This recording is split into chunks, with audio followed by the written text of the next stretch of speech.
Welcome to Cost Saver Conversations. I'm Angela, and I ask the practical questions so you can quickly understand what matters. Today, I'm joined by Assad. Hi, Angela. We are unpacking Help to Buy Equity Loan, hidden RPI fees, mistakes, and smarter options for UK homeowners today, and tying it back to the wider cost saver ecosystem, including tools like UK Help to Buy Equity Loan Engine, RPI plus 1% fees, so you can turn insights into action quickly. Just a heads up before we dive in, we are your synthetic hosts. We are great with numbers, but as AI, we can sometimes be confidently wrong. Think of us as the digital versions of your most knowledgeable, slightly caffeinated friends. Exactly. Treat this chat as a smart estimate only, not as professional financial guidance. Always check important details with official sources or a qualified expert before making any big decisions. Right, Assad. Today we're getting into something that helped loads of people get on the property ladder, but is also quietly causing some real headaches. We're talking about the Help to Buy equity loan. Yeah, and honestly, it's one of those topics where I think people's feelings about it have really shifted over time. Like, it genuinely did help hundreds of thousands of families get that first foot in the door. But the way the fees are structured, especially with what inflation's been doing recently, it's catching people out badly. Some households are overpaying by like 800 to 2,000 pounds a year without even realizing it. Wait, £2,000 a year? That's a lot of money just silently disappearing. It is. It really is. I mean, I thought the whole point of Help to Buy was that it was, well, helpful. So, for anyone who maybe never quite had it explained properly, what actually is it? And okay, so this is the thing that always surprises me.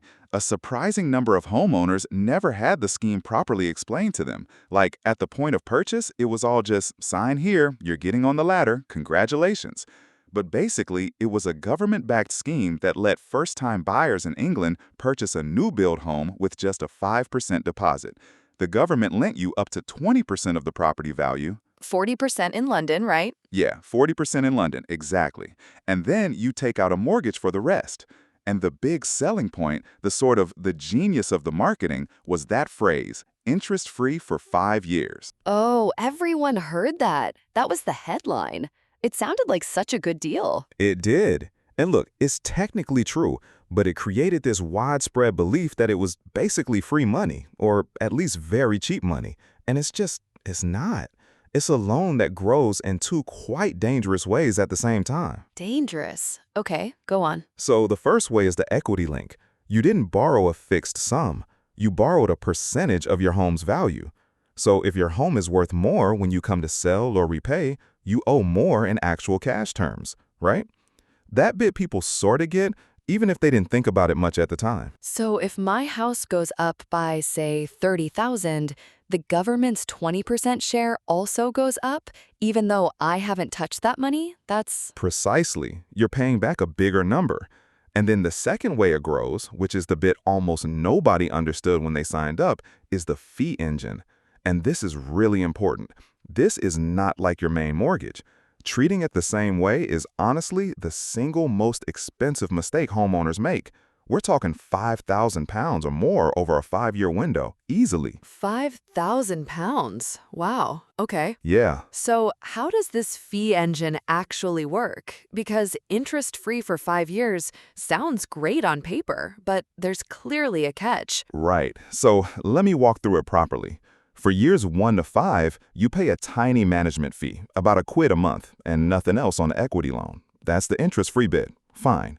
But then year 6 hits, and the fee kicks in at 1.75% of the original loan amount charged monthly. Okay, and then it gets worse from there? It does. Year 7, that 1.75% figure increases by RPI plus 1%.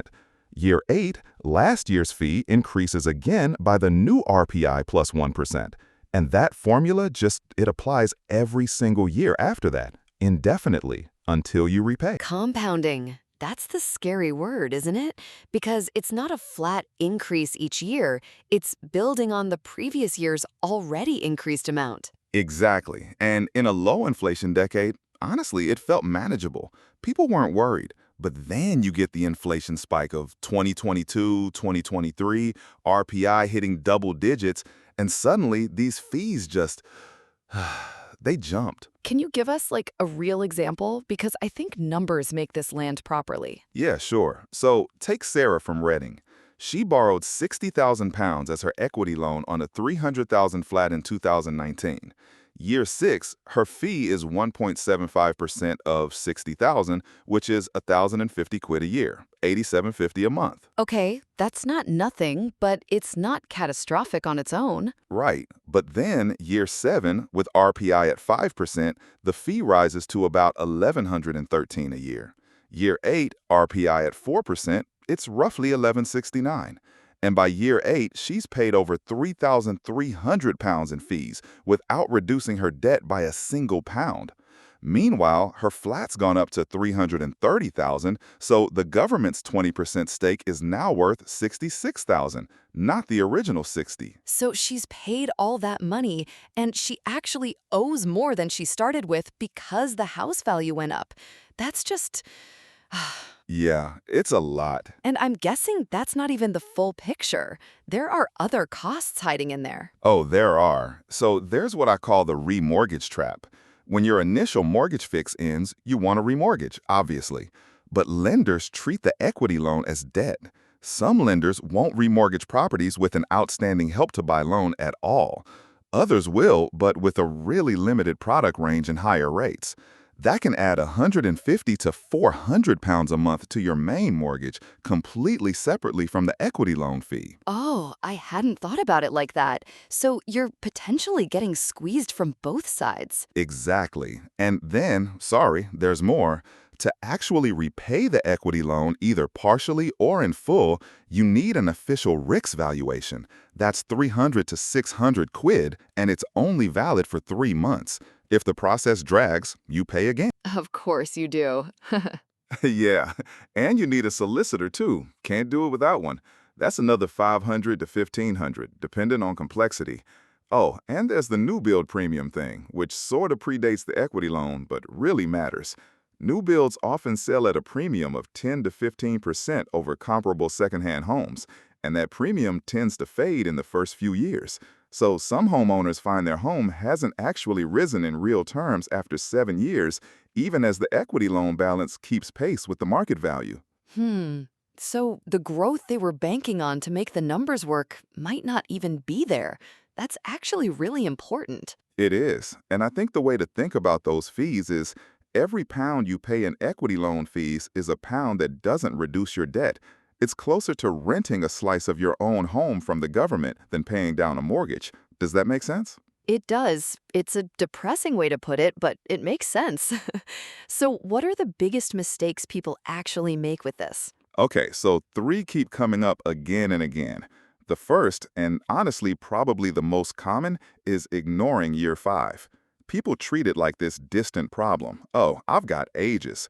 But you need to be planning your response from year 3 at the latest, because remortgaging, staircasing, selling, all of that takes months, and your finances need to be in order. So what happens when people leave it too late? The classic pattern is a family realizes in like month 58 that the fee is coming, scrambles to remortgage, discovers their lender won't help, and ends up stuck on a standard variable rate mortgage while also paying the new equity fee on top.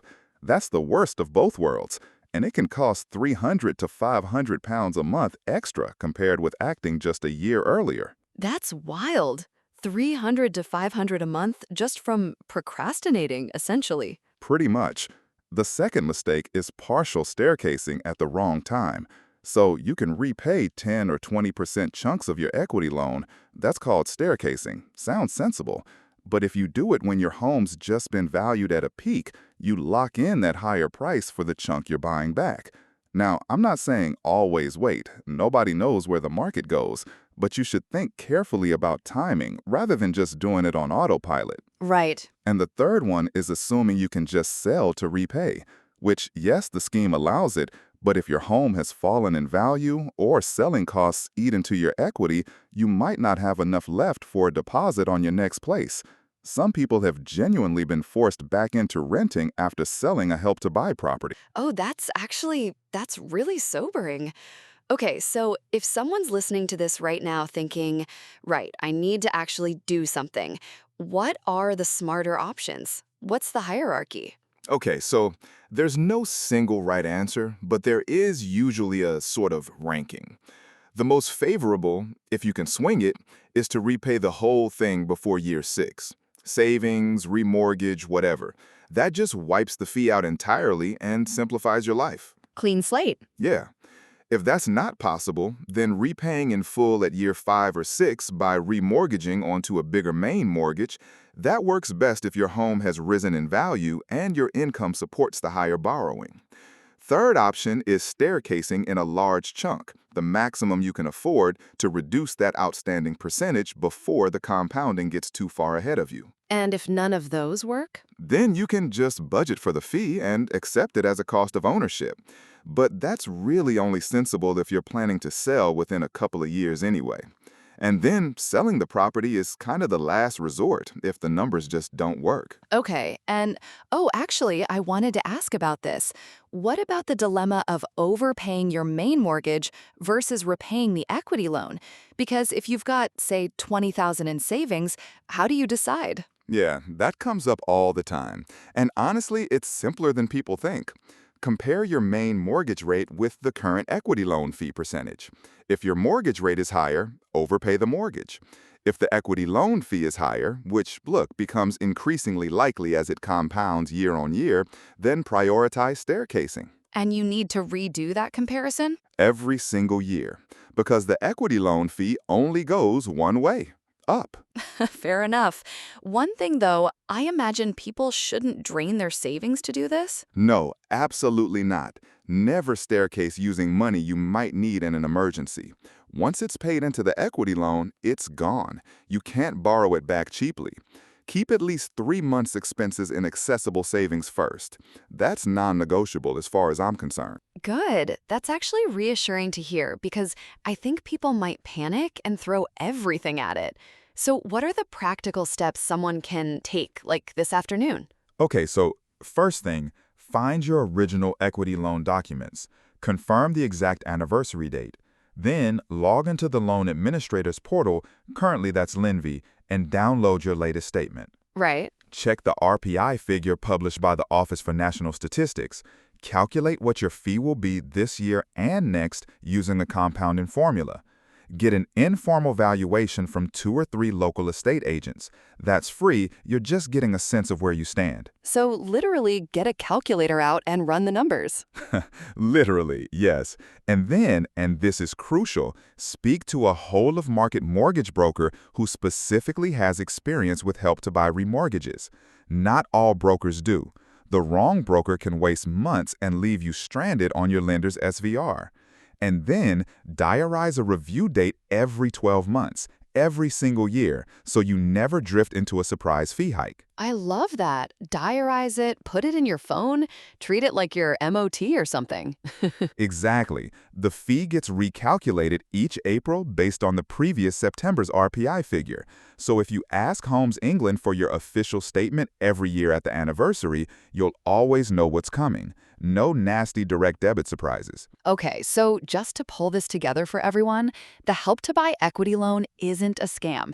It did what it was designed to do, which was get families into homes. Yeah. But that fee engine is the real sting in the tail, and inflation has made it, stingier than anyone expected.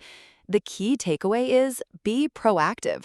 Understand the compounding. Start planning from year 3, not year 5. Get a good broker involved early, and don't just wait for the direct debit to change and then panic. Couldn't put it better. Run the numbers on your own loan.